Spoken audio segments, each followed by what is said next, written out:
satu benda baru yang kami buat untuk menjadikan satu cabang perniagaan MJ Fatonah Nursery ataupun Nursery MJ Fatonah. Kita membekalkan bunga-bunga yang berasaskan nenas, dipanggil bromeliad. Okey, ini antaranya lah. Kita baru nak pindahkan. Dan kita allocate dekat bawah bumbung di sekitar kawasan ni ya.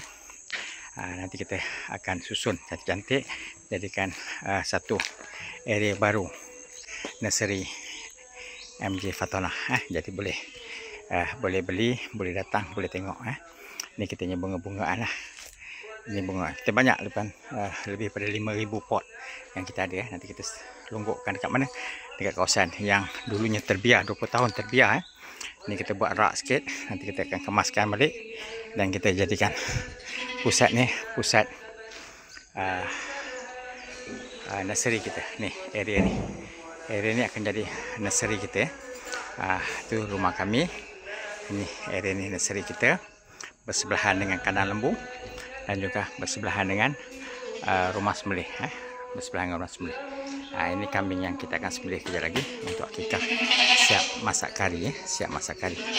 Kambing siap masak kari. Okey. Ini kita akan sembelihkan. Okey. Yang ni yang area yang saya cakap tadi, kita jadikan area nursery. Area nursery kita. Okey, insya-Allah. Doakan semoga kita boleh gunakan baja. Kita tunjukkan baja berkesan menggunakan konsep integrated farming. Maksudnya baja dibuatkan untuk tanaman bungaan, lembu kambing boleh kita jual, taiknya boleh jadi baja. Itu dipanggil integrated farming. Okey, assalamualaikum.